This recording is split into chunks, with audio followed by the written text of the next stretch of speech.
Hello everyone! For today's video is magluluto po tayo ng seafoods. So merong alimango, merong alimasag at saka yan po yung spices din natin. So yan po yung mantika natin. Igisa po muna natin yung lahat ng ating mga spices.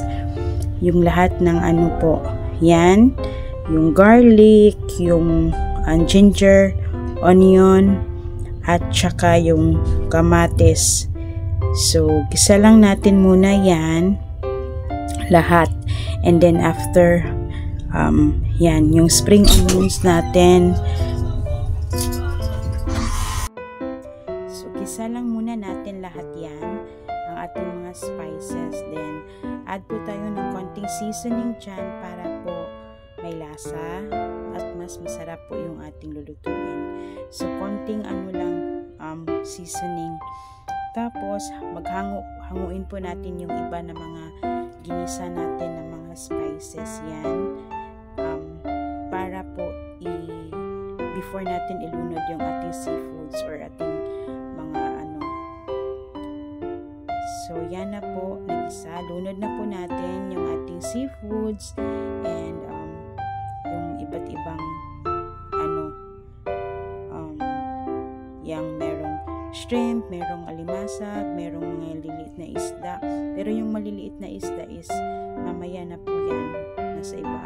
Yan po yung alimango natin na buhay pa. So yan.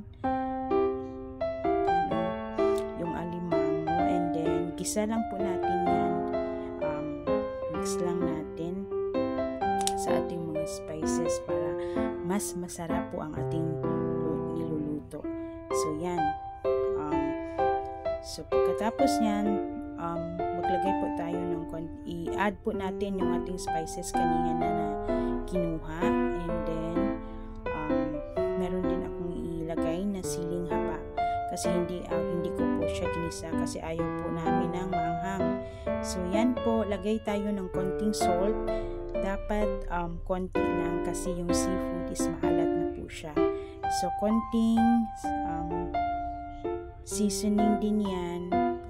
Then, yung maliliit na isda isa ibabaw lang para hindi siya maano. So, yan. I-add natin. So, napakabango ng ating niluluto. And, yan po yung siling haba na ilagay natin sa ating seafoods na napakasarap. And, yung suka natin, mas maraming suka, mas masarap. Kasi yan po yung nagpapatanggal din ng lansya at yung mga spices natin. Add tayo ng konting seasoning or liquid seasoning para mas masarap yung ating niluluto. So, I hope you will like it. Kung naaamoy nyo lang, napakabango po ng ating niluluto. Maliliit. So, takpan muna natin ng ilang minutes yan. And then after yan na po yung ating seafoods na napakasarap. So, mas okay kung yung sabaw, hindi ko po siya nilagyan ng water kasi kusa po yung magtutubig. And then, after po na na siya, mawala na po yung tubig niya. Pwede na po yung lapakan or kainin. So, yan po yung ating recipe for today. Pinoy food, seafoods, simpleng pagkain pero masarap po yan. So, I hope you will like this video guys at sana po please do comment or share sa videos po and I hope you will like it. Thank you po always sa pag-watch ng video guys.